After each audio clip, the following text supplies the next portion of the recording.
뭐 하는 거냐? 여러분들 여기 35페이지에서 살펴보실 게 뭐냐면 우리가 이제 기말 재고 자산이 기말에 남아있는 자산이죠. 판매 목적으로. 요 기말 재고 자산에 포함될 항목의 일정이에요. 무슨 말이냐? 왜? 그러면 지금 첫 번째로 보실 게 기말 재고 자산에 왜 포함을 시키냐? 우리 포함시킨다는 건 더하겠다라는 뜻이거든요. 그러면 왜 포함을 시켜야 되는지 설명 좀 해볼게요.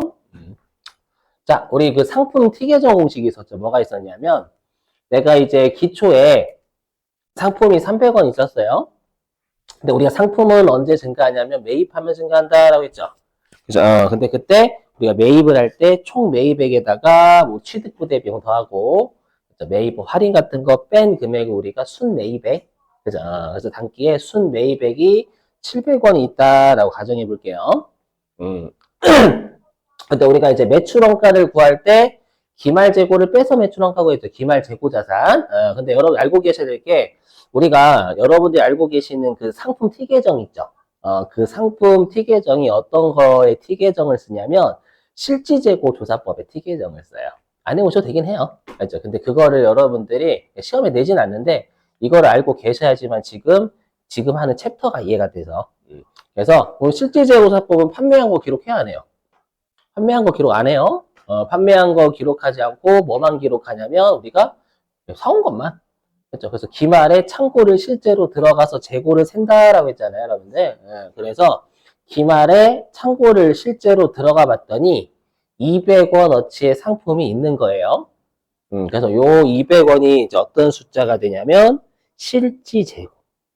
여기 기말에 실지재고. 실제 재고가 되는 거예요. 자, 그래서 나머지 800원 있죠. 그럼 나머지 800원어치의 재고는 우리가 매출, 원가 이렇게 보잖아요, 여러분들. 자, 근데 엄밀히 얘기하면 매출 원가는 팔린 것의 원가죠. 근데 우리가 요 기초 상품에다가 단기 상품의 순 매입액까지를 더하면 기말에 상품 창고에 있는 거잖아요. 기말이래. 상품 창고에 있어야 될 금액. 근데 200원이 실제로 상품 창고에 있어요. 그럼 나머지 800원어치는 정확하게는 창고 바깥으로 나간 재고 자산이 되는 거예요.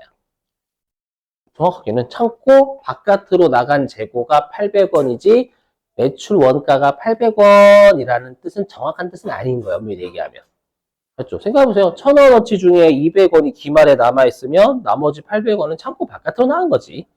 그냥 자, 그래서 회사가 여기 창고 바깥으로 나간 재고 800원어치 있죠. 요 800원어치의 내역을 회사가 조사를 해본 거예요. 조사를 해봤더니 실제로 700개는 팔린 게 맞아요. 근데 나머지 100원어치 있죠. 나머지 100원어치는 회사 사무실에 잠깐 옮겨놨대요. 귀중품이라서. 알죠? 그럼 이것도 당연히 창고 바깥이죠. 사무실이니까. 그럼 보세요. 그럼 여기에서 우리가 팔려서 나간 건 얼마예요? 700원, 700원, 800원이 아니라. 그럼 정확한 매출 원가는 얼마가 되는 거예요? 이 사례에서. 그렇죠. 700원이지. 창고 바깥으로 나갔다고 무조건 팔려서 나갔다라는 보장은 없는 거예요. 그렇죠. 그래서 정확한 매출 원가는 우리가 팔려서 나간 재고죠.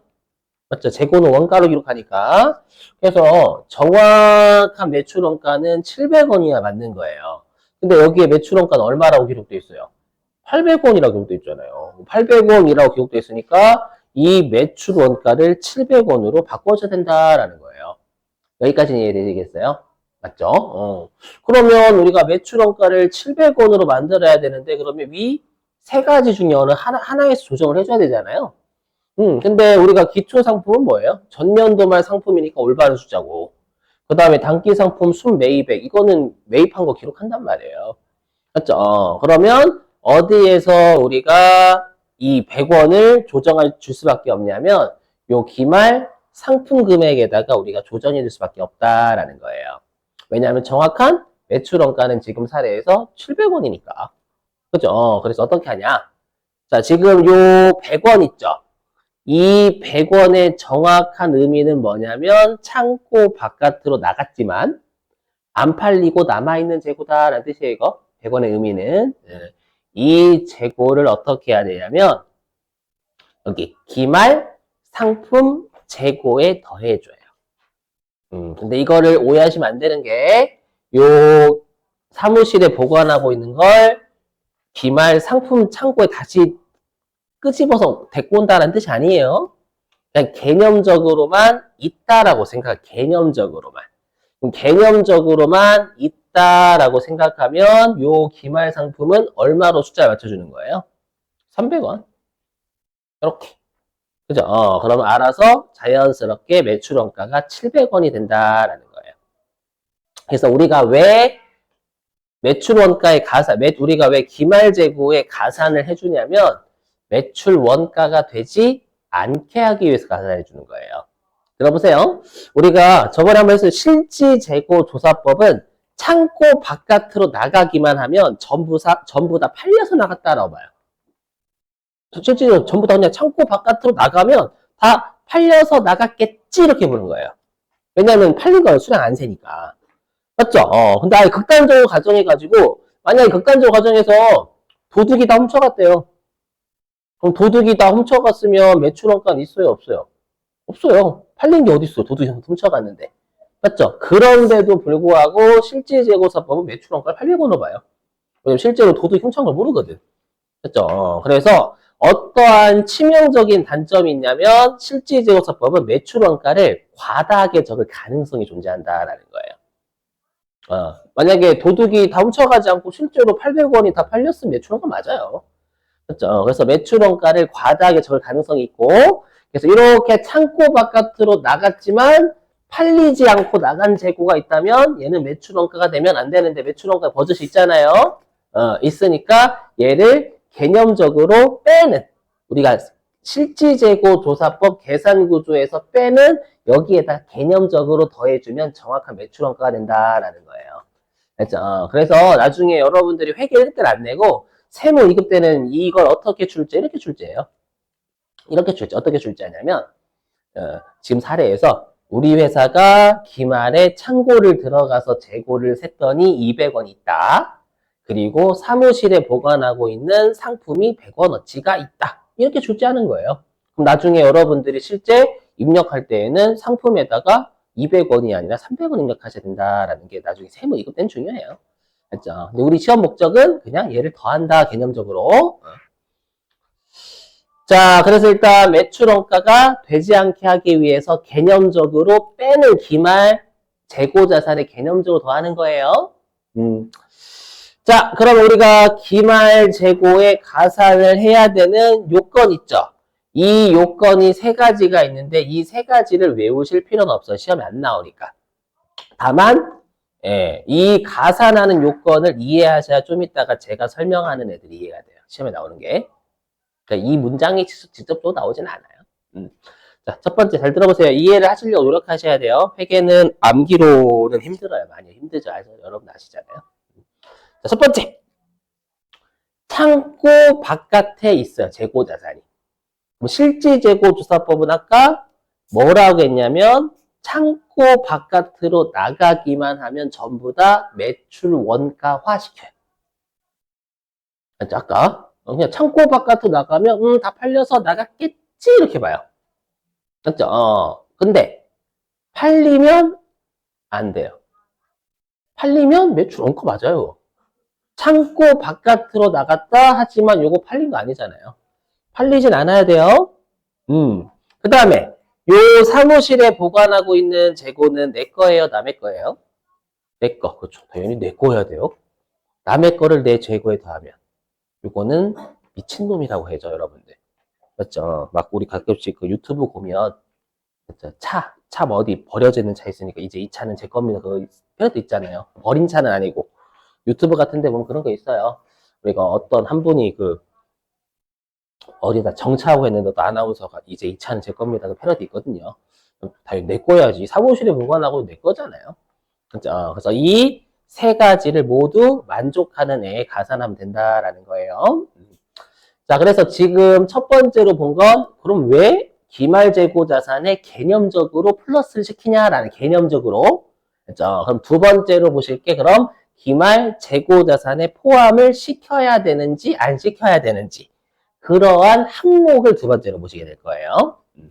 이게 나중에 여러분들 세무이익 올라가시면 엄청나게 중요해요. 이거 응용해서 문제 실기 때 풀어야 되거든. 자, 보세요. 자, 첫 번째 우리가 기말 재고 자산에 포함된 항목이 미착품이라 미착품 또는 미착 상품. 같은 말로 운송 중인 상품 다 같은 말입니다. 자, 자고로 여러분들 미가 뭐였죠? 우리 미수급 할 때 미, 미지급금 할 때 미, 아직미였죠? 아직미 급이에요. 그리고 착자는 도착하다 할 때 착자 씁니다. 그리고 품자는 물건 품자. 해석하면 아직 도착하지 않은 물건이 뜻이잖아요. 그렇죠? 그거 우리가 아직 도착하지 않았다라는 건 지금 너한테 가고 있다라는 뜻이에요. 자, 그러면 한번 해볼게요. 자, 여기 잘 보셔야 돼요. 여러분들, 여기가 가장 어려워요, 여기가. 보시면. 자, 미국에서 우리가 신발을 파는 회사가 있어요. 그리고 우리나라의 현대백화점이 이 구두를 수입해서 판대요. 자, 그러면 우리가 지금 여러분들 판매자가 미국이고, 현대백화점, 우리나라가 구매자인데요. 자고로 이렇게 수출하고 수입하는 거죠. 일반적으로 수출하고 수입은 뭐로 해요? 그죠? 배로 일반적으로, 비행기라고 하시는 비행기 비싸다. 무슨 말이냐면 급한 거 아니면 여러분들 배로 와요. 또 백신이나 이런 것들은 여러분들 그 상하면 안 되니까 빨리 비행기로 오지만. 그래서 배로 옵니다, 배. 자, 그럼 혹시 여러분들 그 배에 실는 걸 뭐라고 한다라고 했죠? 배에 실는 걸? 혹시 아세요? 배에 실는 걸? 배에서 내리는 건 하여. 배에 실는 건 선적한다, 선적. 좀 들어보셨죠? 그래서 우리가 선적지. 판매자가 배에 실겠죠? 그래서 판매자가 있는 곳을 선적지라고 하고요. 지금 피곤하신가 본데? 자, 에어컨을. 자, 여러분들, 자, 눈을 뜨세요. 여러분들, 우리 시험이 2주밖에 안 남았어. 알고 있어요? 2주. 그렇다고 그냥. 저는 아무 말도 안 했다. 2주밖에 안 남았다. 파이팅 열심히 해야 돼, 열심히. 그죠, 여러분들. 저도 열심히 하잖아요. 저는 원래 가르치는 열심히 해야지, 그죠? 왜 개소리 듣기 싫으면, 개소리, 제가 하는 소리, 개소리 듣기 싫으면 열심히 해야 돼요. 네, 표정이. 너 열심히 들어도 개소리 하잖아. 맞는 말이긴 한데. 여기. 자, 그럼 우리가 구매자가 있는 곳이 도착지입니다. 맞죠? 근데 지금 이 구두가요, 그러면 우리가 이 구두가 지금 태평양 한가운데 오고 있는 거예요. 배 타고. 근데 지금 12월 31일입니다. 12월 31일이면 대부분의 회사들이 결산하는 날입니다. 결산을 할 때 가장 중요한 건 누구? 기말재고 파악. 누구 재고냐? 그 다음에 매출원가 이런 거 파악하는 게 제일 중요해요. 그런데 지금 문제가 있어. 어떤 문제가 있냐면 이 구두는 바다에 있습니다. 지금 배에 있어요. 그러면 이 구두는 누구 거예요? 바다 거예요? 재미없지? 그렇죠. 당연히 재미없지. 그럼 누구의 재고로 보긴 해야 되잖아. 그럼 바다 건 아니니까 판매자의 거일 수도 있고 구매자 거일 수도 있잖아요. 맞죠? 근데 지금 판매자 창고에도 없고 구매자 창고에도 없죠? 없죠? 저 인사하시면 안 돼. 저 오늘 잘 잤어요. 그렇죠? 없죠? 자, 그러면 우리가 이거 자고로 이거 지금 하는 건 회계에 있는 게 아니라 회계에서 무역거래에 있는 걸 따온 거예요, 그냥. 무역거래에서. 그래서 이 재고, 배에 있는 재고를 누구의 재고로 볼 것이냐라고 가정을 합니다. 알죠? 그게 바로 두 가지예요. 선적지 인도 조건이라는 거하고요. 도착지 인도 조건 이렇게 두 가지가 있어요. 그럼 잘 들어보세요, 여러분들. 그러면 언젠가는 현대백화점이 오겠죠? 맞죠? 언젠가는 구매 잡게 된단 말이에요. 요게 핵심이에요. 선적지 인도 조건과 도착지 인도 조건의 핵심은 뭐냐면, 이게 핵심이에요. 선적지 인도 조건은 선적. 요게 핵심, 요게. 얘의 핵심은 언제 구매자의 것? 이거예요. 말 그대로 선적지 인도 조건, 언제? 배 싫기만 하면. 판매자가 배 싫으면 바로 구매자게 되는 거예요. 됐죠? 그 선적지, 여기 선적지. 그래서 선적하면 바로 구매자 거예요. 그럼 도착지 인도 조건은? 도착해야 구매자 거예요, 이건. 도착지니까 도착했을 때 구매자게 되는 거예요. 되셨어요? 요거. 그럼 이제 여러분들이 잘 살펴보실 게, 그러면 선적지 인도 조건에서는 누구의 재고로 볼 것이며, 도착지 인도 조건에서는 누구의 재고로 볼 것인지를 눈을 크게 뜨셔야 돼요. 아셨죠? 그렇지. 감사해요. 이런 반응 좋아요. 그렇죠. 이런 기부 좋아, 기부. 그렇죠. 방금 사회복지학과 그거 했을 때. 자, 보시면. 나중에 그 수강평에 이상한 거 안 쓰죠, 여러분? 혹시 선생님 재미없다고? 불안한데? 추적할 거예요, 나중에. 자, 농담이고. 자, 보실게요. 자, 그럼 여기에 대입해 볼게요. 그러면 우리가 선적지 인도 조건은 선적하면 누구 거예요, 바로? 구매자 거. 그렇죠. 그래서 우리가 여기 쓸게요. 그래서 내 거다 요건은 선적지 인도 조건이면 이거는 구매자께 됩니다. 바로. 맞죠? 그치. 응.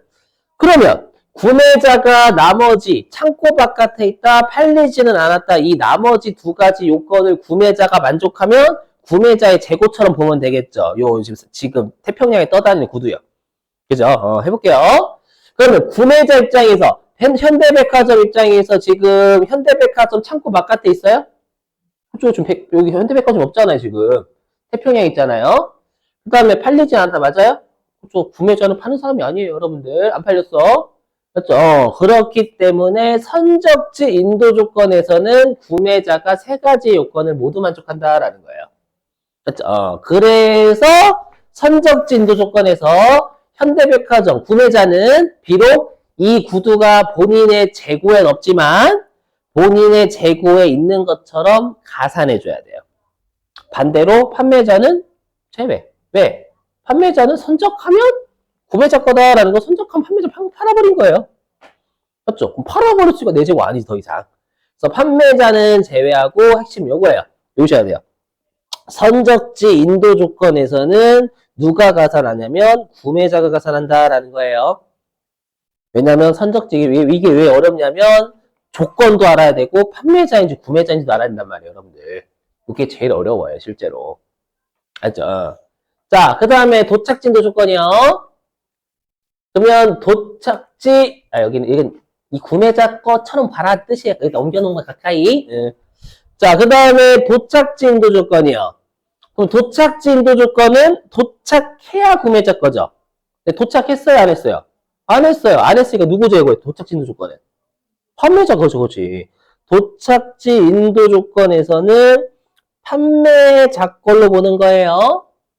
그럼 판매자가 나머지 세 가지 요건 만족하면 도착지 인도 조건은 판매자 재고처럼 봐야 되겠죠. 그죠? 그러면 판매자 입장에선 본인 창고 바깥에 있어요? 맞죠? 그 다음에 팔리진 않았어요? 솔직히 판매자니까 팔았겠죠. 아니야. 자, 도착했을 때 구매자 거예요. 그럼 도착지 인도 조건 언제 팔린 거예요? 도착했을 때 판 거예요. 맞잖아요. 근데 도착했을 때 판 거잖아요. 그러면 판매자는 도착지 인도 조건이면 도착 안 했으니까 아직 안 팔린 거예요. 안 팔렸으니까 판매자는 팔리지 않은 거 맞죠? 도착지 인도 조건은. 맞죠? 그러면 도착지 인도 조건은 판매자가 세 가지 요건을 모두 만족하니까. 불쌍하잖아요. 여러분 잠 깨려고 지금 목소리 지금 이렇게 하고 있단 말이지. 원래 이렇게 안 하잖아요. 그죠? 원래. 도착지 인도 조건 그렇죠, 여러분들. 이렇게 하잖아요, 여러분들. 그죠? 불쌍하잖아. 여러분, 지금 목이, 마트에 가서 지금 목이. 자, 혹시 티 없죠? 넌 돈이라도 벌지. 이렇게 하지 마시고. 이거 선생님한테 많이 뒤어봐가지고. 자, 판매, 어디까지 했더라? 그죠? 그래서 우리가 이때는 판매자가 모든 요건 만족하니까 도착지 인도 조건에서는 판매자가 본인의 재고처럼 가산해야 되고요. 구매자는 제외해야 된다라는 거예요. 그죠? 근데 보시면 아시겠지만 제가 괜히 내 거다 요건에 딸랑 적어놓은 게 아니겠죠. 무슨 말이냐? 원래는 세 가지 요건을 다 따져야 돼. 원래는. 하지만 선적지 인도 조건하고 도착지 인도 조건은 그냥 심플하게 파악할 수가 있어요. 그냥 내 거다 요건 만족하는 놈한테 다 하시면 돼요. 무슨 말이냐면 선적지 인도 조건 선적하면 구매자 거다 구매자 가산. 했잖아요. 그 다음에 도착지 인도 조건 도착해야 구매자 거다. 도착 안 했으니까 판매자 가산. 이렇게. 그래서 나머지 창고 바깥에 있다 팔리지는 않았다. 이것까지 여러 파악 안 하셔도 돼요. 맞죠? 이렇게 하면 머리 뒤지게 아파요. 맞죠? 왜냐면 판매자인지 구매자인지 신경 써야 되니까. 맞죠? 이렇게. 자, 그 다음에 두 번째. 자, 이제 위탁 판매. 이건 해봤죠, 여러분들? 위탁 판매는 대신 팔아달라라고 하는 판매. 네. 그래서 보시죠. 자, 예를 들어 보겠습니다. 자, 갑이라는 사람이 있는데, 요 갑이라는 사람이 그 책을 하나 쓴 거예요. 뭐냐면, 책을 어떻게 썼냐면, 예, 패키지 반은 너무 지루해. 라는 책을 썼고, 우리가 패키지 반이에요, 여러분들. 그렇죠. 그때 많은 사람 공감한 거야. 그래, 패키지는 어려워. 지루해. 드립이야, 드립. 그렇죠. 그래서 많은 공감, 베스트셀러가 됐다? 옛날에, 예, 지금은 여러분들 서점 안 가시죠, 일반적으로. 그냥 다 교보문고 온라인으로 주문하시지만, 저 어렸을 때만 하더라도 무조건 서점 가야 됐어요, 무조건. 저 정말 어렸을 때. 강조, 정말 어렸을 때. 이제 강정기 시대 아니고, 많이 어렸을 때, 예. 낭만 있단 말이에요, 서점 가면 낭만. 맞죠? 부모님한테 먹을 걸 구걸할 수 있어요. 가면서 저기 이렇게 가자고. 죄송해요. 아무튼, 자, 그러면 이제 만약에 이 갑이라는 사람이 패키지는 정말 재미없어. 지루해라는 책이 너무 인기가 많은데 어디서 인기가 많냐면 땅값이 제일 비싼 강남에서도요. 강남. 근데 만약에 온라인이 없다라고 하면 내가 이 책을 팔려면 강남에 여러분 뭘 지어야 되냐면 서점 차려야 되잖아요. 근데 항상 아시지만 여러분들 한강 그분도 원래 이제 노벨상 탔을 때 갑자기 서점 마비됐잖아. 좀 식어갔지. 원래 그렇지 뭐. 그죠? 그것처럼 지금은 잘 팔리지만 나중에 열기가 식을 수 있단 말이에요. 그래서 지금 강남에 서점 짓기 너무 땅값이 비싸니까. 그죠? 그래서 생각해낸 게 교보문고한테 전화를 한 거예요. 전화해가지고 혹시 제가 강남에다가 이 책을 팔려고 하는데 이 책을 좀 대신 팔아주세요. 그러면 30% 수수료 드릴게요. 그럴 수 있잖아요. 그러면 나는, 네, 임차료 같은 건물 안 짓고 책 팔 수 있고. 맞죠? 그 다음에 교보문고는 수수료 먹어줬고. 그죠? 자, 잘 보세요. 그래서 우리가 이렇게 대신 팔아달라고 부탁하는 사람을 위탁자라고 했고요. 대신 팔아달라고 부탁을 받은 사람을 수탁자라고 해요. 그죠? 그러면 언제 위탁자의 재고에 가산하냐라는 거예요. 보세요. 뭐냐면 보세요. 그러면 만약에 패키지 그 100권 있잖아요. 그거를 교보문고한테 보낸 거예요. 100권을. 그러면 아까 그랬죠. 실지재고조사법은 창고 바깥으로 나가기만 하면 전부 매출원가 시켜요. 그러면 이 갑은 만약에 교재가 100권밖에 없대. 100개. 패키지는 짜증나 이 교재가. 맞죠? 책이 100개밖에 없는데 100개를 다 교보문고한테 보낸 거예요. 그럼 창고를 조사하면 100개가 없으니까 다 매출 원가화 됐겠죠. 그렇죠? 그리고 12월 31일 날 교보문고한테 전화를 한 거예요. 어떻게 전화했냐면 저기 혹시 몇 권 팔렸어요? 라고 했더니 교보문고가 이거 99개는 팔렸는데 아직 한 권은 저희 창고에 있네요. 라고 했고 그러면 그 한 개의 교재 있죠. 한 개의 교재는 위탁자인 갑 거잖아요. 그리고 위탁자 창고 바깥에 있죠? 근데 팔렸어요, 안 팔렸어요, 한 개는? 아직 안 팔렸잖아요. 안 팔렸으니까 수탁자의 창고에 있는 책 한 개는, 그거는 비록 본인의 창고엔 없지만, 본인의 창고에 있는 것처럼 개념적으로 생각을 해줘야지만, 맞죠? 아까 100개를 다 매출 원가 시켰는데 본인 재고에 있는 것처럼 해줘야지만 실제로 팔린 99개만 매출 원가 된다라는 거예요. 이해되시겠어요? 그래서 언제 기말 재고에 가산을 하냐면 수탁자가 창고에 보관 중일 때요. 조심하실 게 이거 위탁자의 재고에 가산하는 거지 수탁자의 재고에 가산하는 게 아니에요. 수탁자의 재고에 가산하면 이건 이제 이 재고는 제 겁니다. 이 책은 제 겁니다. 이거야 미친놈이야. 그럼 질문 언제 위탁자를 수익자 왔어요? 위탁 판매 복습. 그렇죠. 누가? 수탁자가 팔았을 때 그래서 수탁자가 고객에게 판매했을 때 같이 해주셔야 돼요. 이래야 시너지가 나요. 넘어가고. 자, 그 다음에 이제 시용 판매. 얼마 안 남았어요. 여러분 좀만 참아봐요. 자, 시용 판매는 이미 했었지만 일단 사용해보세요 라고 하는 판매가 시용 판매입니다. 그러면 이것도 사례. 자, 갑이요. 책상을 파는 업체예요. 근데 우리가 완전 경쟁 시장이면 특히 이제 여러분 정수기나 이런 데는 뭐 쿠쿠나 쿠쿠 맞나? 쿠쿠나 코웨이가 다 잡고 있잖아요. 그러다 보니까 이런 정수기나 이런 것들, 책상이나 이런 것들 있죠. 이런 것들은 내가 판매를 하려면 일단 성능이 좋아야 되고, 맞죠? 그 다음에 일단은 시용 판매하는 게 일반적, 완전 경쟁 시장에서는요. 그래서 요 값이 책상을 만들어서 파는 업체인데, 요거를 고객 100명한테, 고객 100분 집 있죠. 집을 다 방문하면서요. 일단 사용해 보래요. 일주일간 사용해 보시고요. 마음에 드시면 저희한테 전화 주시고요. 만약에 기간 지나도록 연락 안 주시면 저희가 가져갈게요 라고 한 거예요. 됐죠? 그리고서 이제 고객 한 분씩 100분한테 책상을 한 개씩 보낸 겁니다. 그러면 요 갑 입장에서는 창고 바깥으로 100개가 다 나갔죠. 책상이. 나갔으니까 100개가 매출 원가가 됩니다. 실질 사건 논리 무조건 창고 바깥으로 나가면 전부 다 매출 원가화가 돼요, 무조건. 근데 실제로 99분 있죠? 99분의 고객은 책상이 괜찮다라고 의견을 전달해 주셨고 그럼 그때 팔겠다라고 했죠, 여러분들? 근데 한 분의 고객께서는 그런 거예요. 책상이 파란색인데 그러신 거야. 저는 국민의힘을 지지합니다. 드립이에요, 여러분들.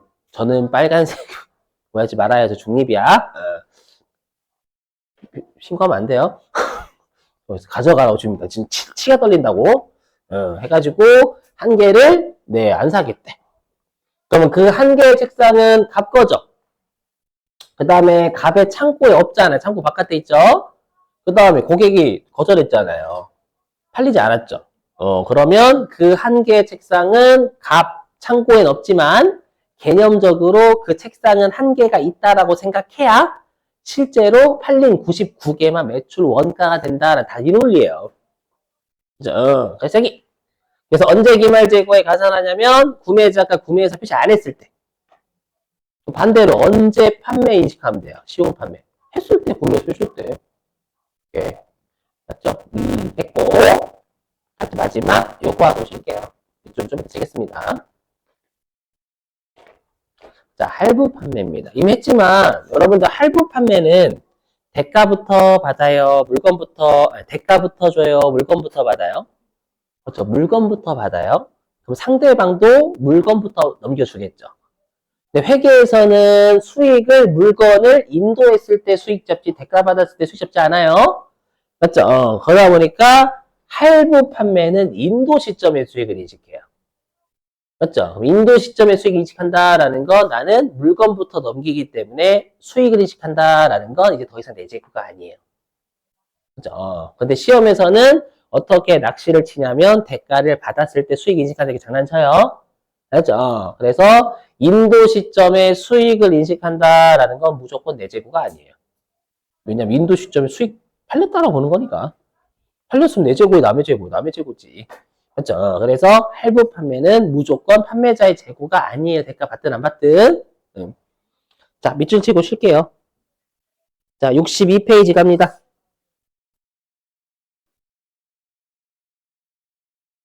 아, 62페이지 아닌데? 30 몇 페이지야? 5페이지.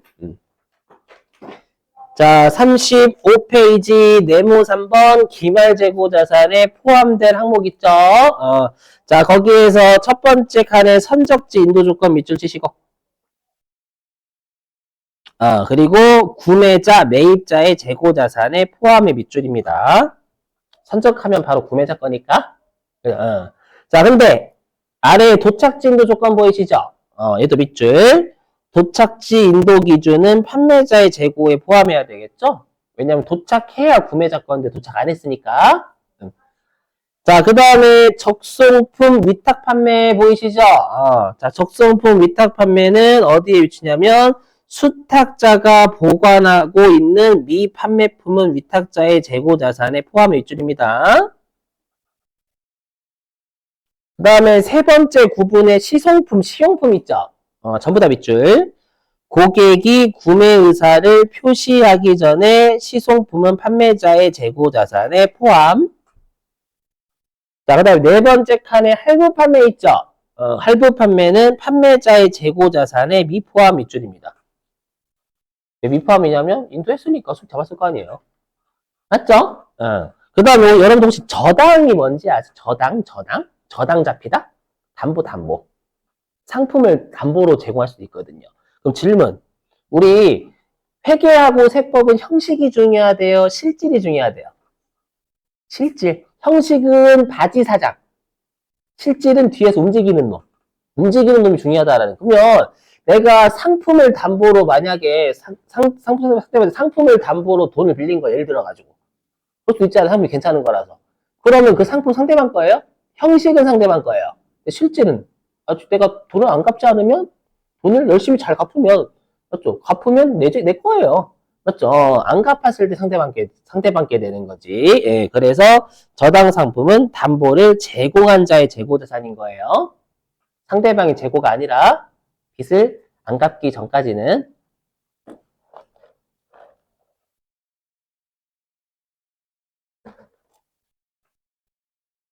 다 됐어요.